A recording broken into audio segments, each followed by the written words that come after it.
Quand les moments sont difficiles, sont durs, quand ils paraissent insupportables, désagréables, le croyant est souvent confronté à cette question.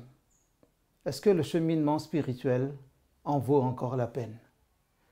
On pourrait poser cette question autrement. Qu'est-ce qui pourrait nous éloigner de Dieu? Qu'est-ce qui pourrait nous détacher? Peut-être pas nous éloigner totalement, mais affaiblir notre relation avec lui.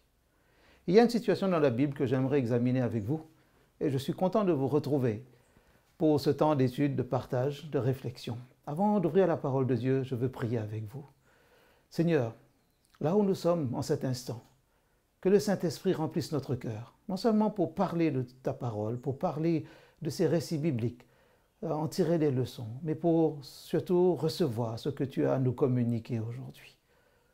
En nous parlant, Seigneur, que nous sachions nous taire pour t'écouter. Que le Saint-Esprit se saisisse de ce moment de partage et que tout soit pour la gloire de ton Saint-Nom et pour notre développement spirituel. Au nom de Jésus. Amen. Si vous avez votre Bible, allez avec moi dans Genèse chapitre 4. Nous allons voir l'histoire de deux frères qui sont dans le premier moment cultuel, on pourrait dire, de l'histoire biblique. C'est un grand moment, parce que c'est la première fois qu'il y a cet événement d'offrande, on pourrait dire de présentation devant le Seigneur, avec une notion peut-être de relationnelle, une recherche, comme un contact, et cela nous interpelle. Alors, il nous est dit dans ce récit que Adam et Ève ont leurs deux premiers enfants. Le premier s'appelle Caïn, le second Abel. Caïn, pour dire que littéralement Ève dit j'ai acquis un enfant avec l'Éternel, comme une sorte de négociation commerciale, on pourrait dire, avant l'heure. Et le nom Abel signifie tout simplement buée, pour dire ce qui est éphémère. Un peu comme le mot vanité. D'ailleurs, quand Salomon va reprendre cette expression vanité des vanités, c'est comme si Abel des Abel, on pourrait dire littéralement. Mais venons-en au texte. Il est dit, au bout, l'un est laboureur, l'autre est berger. Au bout de quelque temps, au verset 3, il est dit, Caïn fit à l'Éternel une offrande des fruits de la terre. Et Abel, de son côté, en fit une des premiers-nés de son troupeau et de leur graisse. Deux frères, deux offrandes différentes, peut-être parce qu'il y a deux métiers différents, de personnalité, de approches, de compréhension aussi de la chose. Mais ce qui nous intéresse, c'est ce qui suit. Parce qu'il y a deux réponses dans cette démarche-là. Il est dit au verset 4, « L'Éternel porta un regard favorable sur Abel et sur son offrande, mais il ne porta pas un regard favorable sur Caïn et sur son offrande. » Deux offrandes, deux réponses, deux attitudes.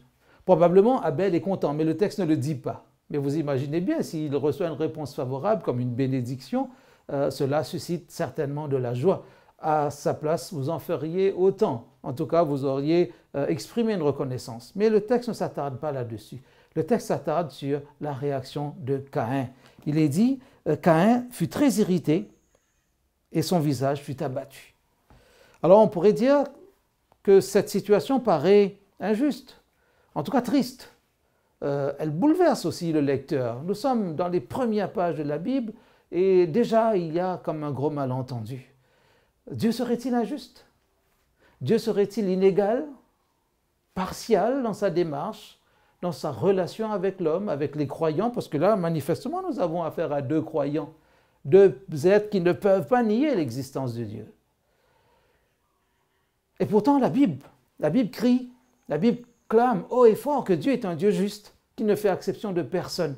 Vous l'avez lu cela, vous l'avez entendu, vous l'avez probablement répété, ou vous avez rappelé cette parole de la justice de Dieu lorsque vous avez encouragé quelqu'un qui avait des interrogations ou qui était troublé par des événements arrivant dans son existence. Et parfois, quand on s'interroge sur la détresse face à l'absence de réponse satisfaisante de la part de Dieu, nous disons, mais non, Dieu est quand même juste. Et si on est pessimiste, on va se dire, mais est-ce que Dieu est injuste vis-à-vis de moi? Ou est-ce que Dieu est trop sévère? Dans ce récit, pour essayer d'aller assez succinctement sur certaines attitudes, nous pouvons mettre en évidence 7 états émotionnels de Caïn. On pourrait l'appeler le syndrome de Caïn, mais je parle ici de 7 états émotionnels. Le premier état, c'est la colère. Nous avons bien vu, Caïn fut irrité. Il fut irrité parce que Dieu n'a rien donné pour le satisfaire. Dieu va lui demander, pourquoi es-tu irrité? Verset 6. Certainement si tu agis bien. Et Caïn va connaître un deuxième état émotionnel, c'est la tristesse. Pourquoi ton visage est-il abattu? Pourquoi es-tu triste? Pourquoi es-tu renfrogné? Troisième état émotionnel, on pourrait dire que, verset 8 par exemple, cependant Caïn adressa la parole à son frère Abel, mais comme ils étaient dans les champs, Caïn se jeta sur son frère Abel et le tua. Nous comprenons qu'en amont de ce geste meurtrier, il y a certainement la jalousie. La jalousie, ou on pourrait dire l'envie, peut-être la convoitise de la bénédiction de l'autre. En tout cas, la jalousie est fortement exprimée ici. Pourquoi lui et pas moi? Ou pourquoi suis-je puni? Pourquoi le malheur m'atteint-il et pas l'autre? Et cette jalousie amène nécessairement ce quatrième état émotionnel, le dégoût. On pourrait dire la détestation, la haine, en tout cas des sentiments très très forts, mais négativement. Des sentiments qui amènent ce premier meurtre de l'histoire. La haine peut amener très loin l'être humain. Nous avons commencé avec le premier état émotionnel, la colère. Et nous savons bien que la colère est mauvaise conseillère. Et lorsqu'on laisse la colère prendre encore plus de place dans notre vie, avoir de l'emprise sur nos sentiments, cela peut amener à des actes irrémédiables. D'ailleurs, Dieu avait prévenu Caïn. Dieu lui avait dit, « Pourquoi es-tu abattu? Pourquoi ton visage est-il renfrogné? Certainement, si tu agis bien, tu relèveras ton visage. Et si tu agis mal, le péché se couche à ta porte et ses désirs se prennent vers toi, mais toi, domine sur lui. » En tout cas, comme si Dieu lui disait, laisse la colère. Ne laisse pas la colère non plus prendre le dessus sur toi. Plus tard, Paul dira, si vous vous mettez en colère, ne péchez pas. Ne péchez pas. La Bible encourage le croyant ou l'homme de ne pas laisser le soleil se coucher sur sa colère. Et ensuite, il y a l'indifférence, l'égocentrisme. Pourquoi lui? Pourquoi pas moi? Et quand on concentre, j'allais dire, les bienfaits, les revenus, les bénéfices du moment cultuel sur soi, le culte devient égocentré, pour ne pas dire qu'il devient anthropocentré. Dieu n'est même plus dans cette affaire. Quand nous sommes mécontents par rapport à un acte cultuel, c'est que nous nous sommes mis au milieu du culte, et non pas Dieu. Et on continue, le sixième état émotionnel, c'est la honte que Caïn va éprouver plus tard.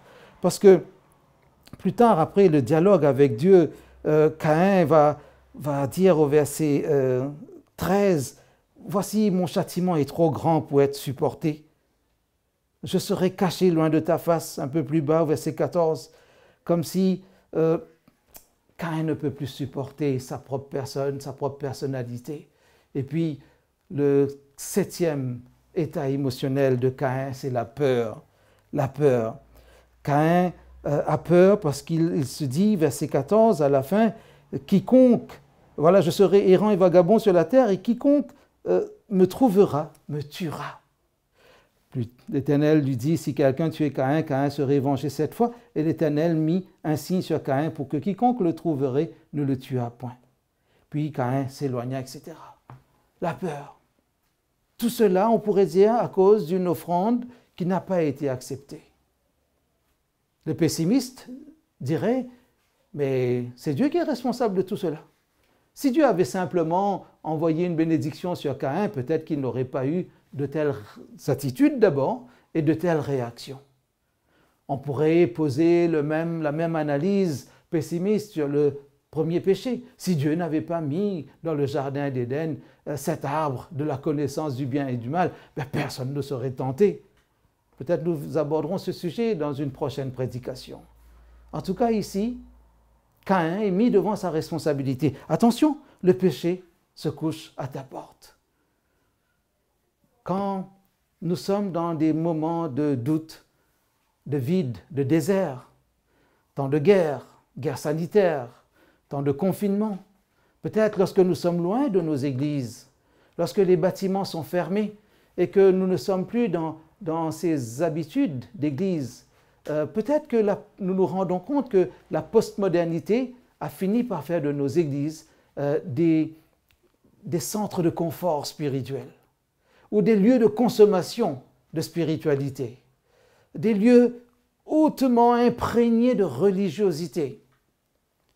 Et c'est là que le groupe social que peut constituer une église, ou une communauté de foi, comme on l'appelle parfois, ce groupe social peut aussi développer le syndrome de Caïn.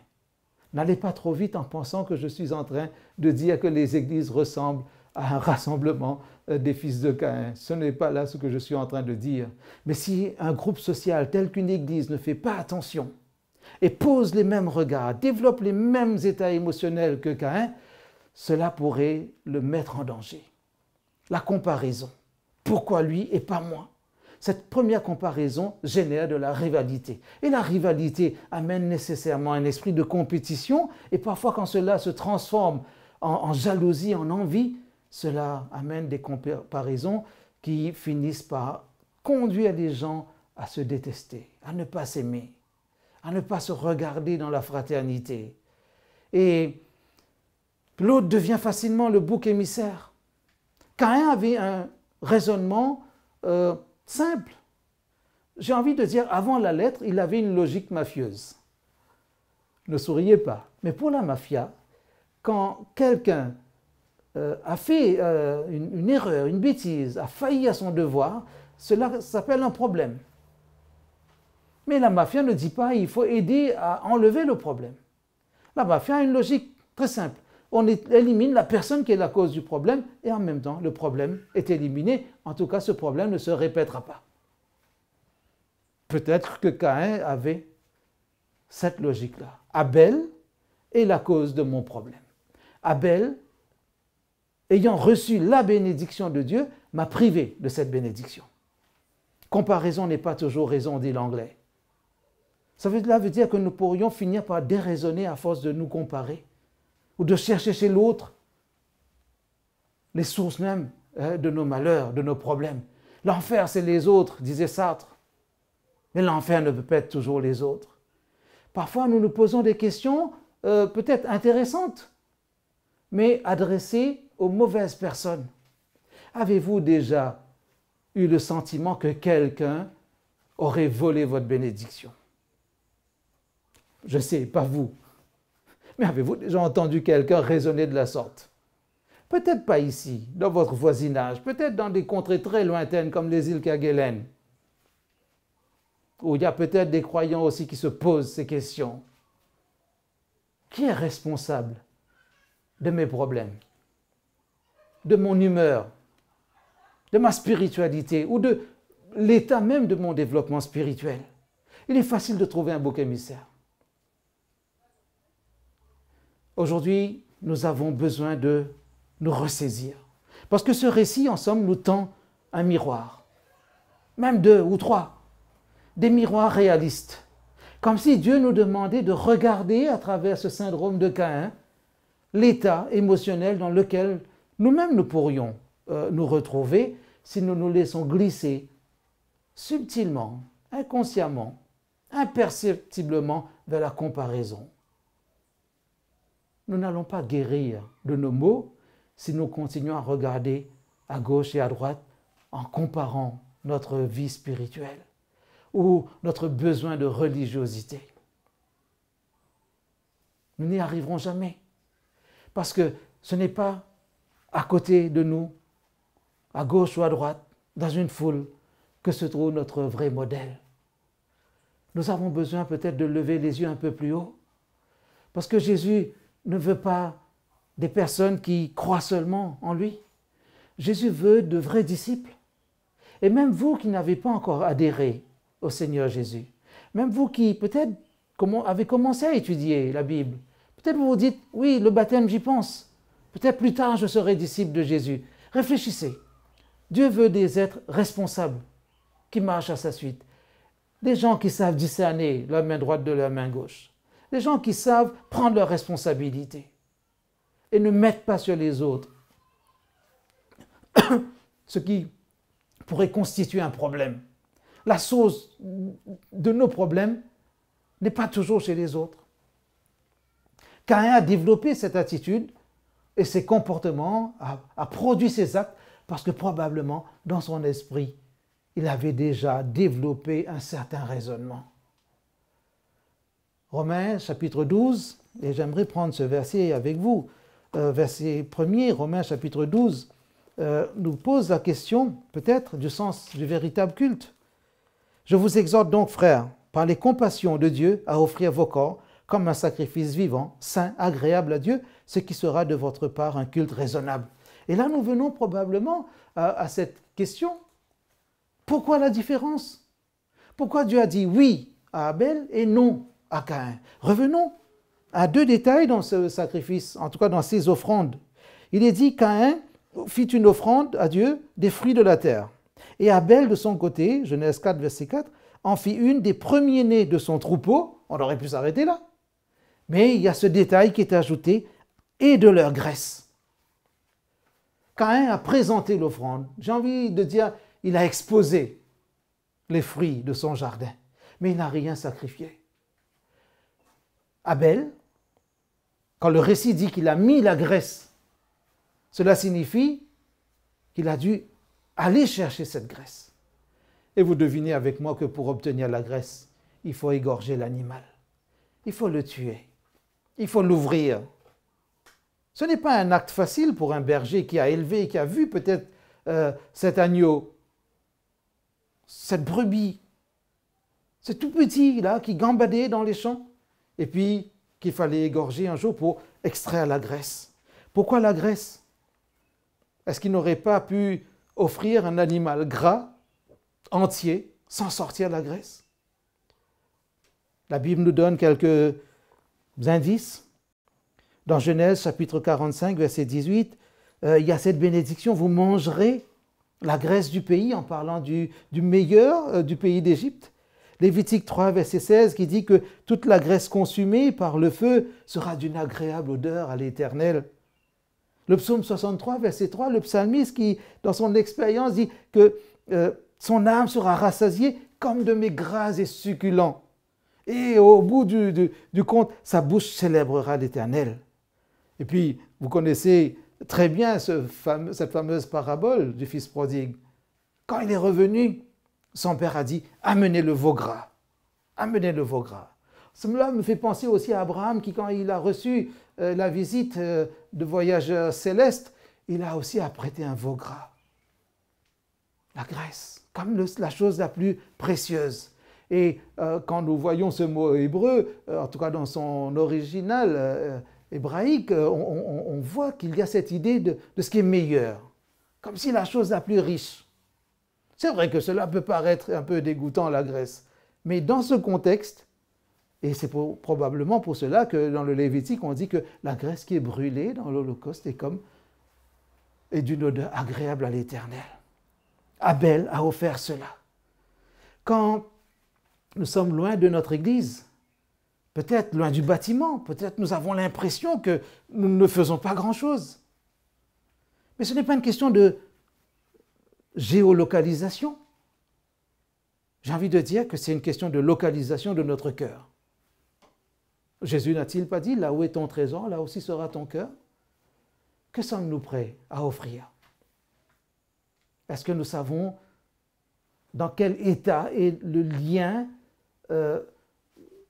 entre nous et notre communauté de foi, cette famille spirituelle? Si nous sommes confinés, chez nous, nous allons peut-être dire, oui, mais c'est malgré nous que nous sommes là. Nous aurions tant aimé être à l'église. Mais quelle différence cela fait-il? C'est une question de géographie ou c'est une question de spiritualité? Attention, Caïn, disait Dieu. Le péché couche à ta porte. Géographie?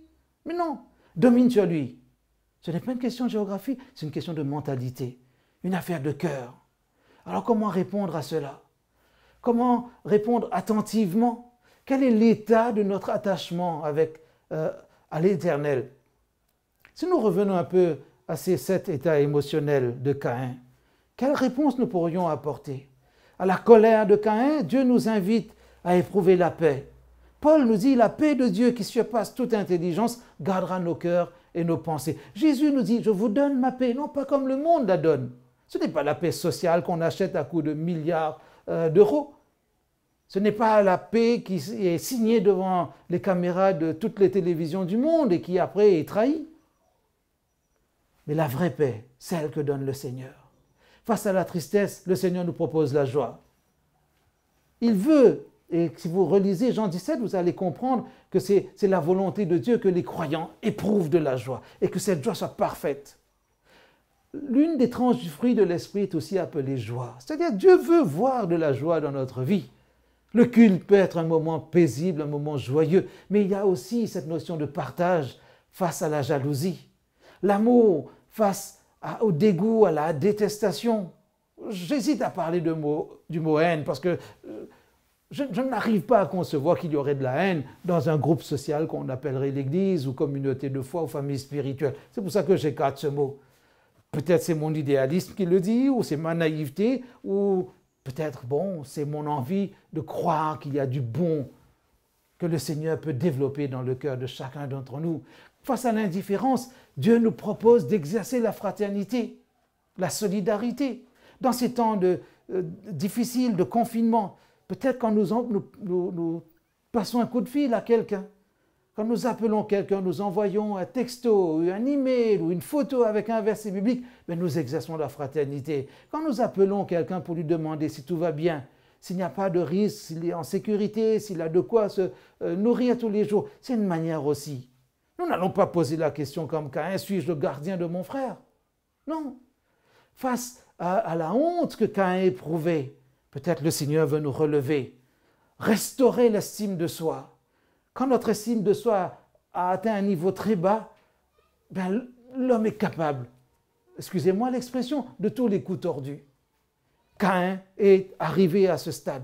Si tu ne relèves pas la tête, si tu ne relèves pas l'estime de toi-même, le péché va dominer sur toi et il va te mettre à terre. Il va te mettre par terre, il va te faire mordre la poussière. Mais domine sur lui, tu peux remporter la victoire. Et puis, le Seigneur dit face à la peur, aie confiance. Ne crains rien. Ésaïe chapitre 41, verset 10. Ne crains rien. Quand David s'écrit « L'Éternel est ma lumière et mon salut, de qui aurais-je crainte? L'Éternel est le soutien de ma vie, de qui aurais-je peur ?» David, un guerrier, vous n'êtes peut-être pas des guerriers, militairement parlant, mais avec le Seigneur, nous entrons dans un combat. Le combat entre le bien et le mal. Et le Seigneur veut nous relever aussi dans ce contexte-là. Quelle devrait être notre attitude aujourd'hui? Je crois que la première chose, c'est sortir de notre zone de confort. Sortir de notre zone de confort. Peut-être avec le temps. Et ce confinement nous tend des miroirs aussi pour nous dire dans quel état spirituel sommes-nous. Un miroir réaliste, jamais déformant, mais toujours réaliste. Dans quel état? Sortir de notre zone de confort. Deuxièmement, Dieu nous invite à l'humilité et reconnaître que c'est Dieu qui est puissant, que Dieu peut tout, qu'il est juste. Et ce qui est intéressant, c'est que Dieu est un Dieu unique. Il n'y a pas autant de dieux qu'il y a de croyants. Le seul Dieu, le Créateur. La Bible dit « craignez Dieu, donnez-lui gloire ». Nous ne pouvons pas offrir notre culte à quelqu'un d'autre que le Seigneur, le Créateur. C'est vrai que parfois, il y a des cultes ou des cultures qui ont inventé des idoles, qui ont essayé de concrétiser la divinité, quelle que soit l'origine. Le christianisme aussi est tombé, en tout cas une partie du christianisme est tombée dans ce travers, en mettant en place un culte pour d'autres personnes que le Seigneur lui-même. Ce n'est pas bibliquement logique, ce n'est pas théologique, cela ne relève pas de l'enseignement du Seigneur. Jésus lui-même a rappelé, Dieu est esprit et il faut l'adorer en esprit et en vérité. Nous n'avons pas à chercher ailleurs des intercesseurs. Quand Caïn est venu avec son offrande, il l'a posée, il n'a rien sacrifié. Il n'a renoncé à rien. Peut-être que le vrai culte, c'est aussi apprendre à renoncer. Et c'est pour cela que Dieu nous demande de l'authenticité. Quand dans le psaume 51, David va demander à Dieu de créer en lui un cœur pur, un esprit bien disposé, probablement pour obtenir cette authenticité. Je crois que Dieu nous demande ce don de soi, comme nous l'avons vu dans Romains chapitre 12. Nous avons aussi à comprendre que Dieu est un Dieu Père. Il n'est pas un Dieu laxiste, qui donne sans réfléchir, qui donne pour avoir la paix. Dieu accompagne. Il prévient. Attention Caïn, il y a quelque chose qui te menace. Quelque chose de très subtil. En toi, pas autour de toi. Tu regardes à l'extérieur, tu regardes l'offrande d'Abel, tu regardes Abel. Non, rentre en toi-même. Cherche au fond de toi quelles sont tes vraies motivations dans cette démarche cultuelle. Peut-être qu'il est important d'accepter aussi que Dieu réponde à nos besoins et non pas à nos envies. Quand nous renonçons, quand nous sacrifions quelque chose, nous ne sommes plus dans les envies. Parce que l'envie de l'homme, c'est la convoitise. C'est la construction de sa vie autour du verbe avoir. Mais le vrai culte, c'est la construction de soi autour du verbe être. Offrez vous-même comme un sacrifice. Renoncez à vous-même, à vos penchants, à votre ego. Laissez Dieu occuper le centre de votre vie. Pour terminer, je veux dire que la vraie religion ne consiste pas à demander, à exiger, à réclamer, mais à donner, à offrir, à partager. Et peut-être à remercier aussi. La vraie religion consiste à renoncer, à sacrifier, à se sacrifier. Non par défaut, mais par amour. Quand on parle de sacrifice, certains pensent immédiatement à l'argent. Oui, l'Église a aussi besoin de ressources. Mais le premier don, ce n'est pas du matériel. Regarde en toi-même, dit Dieu à Caïn. Le premier don, c'est soi. Le disciple se donne d'abord à Jésus.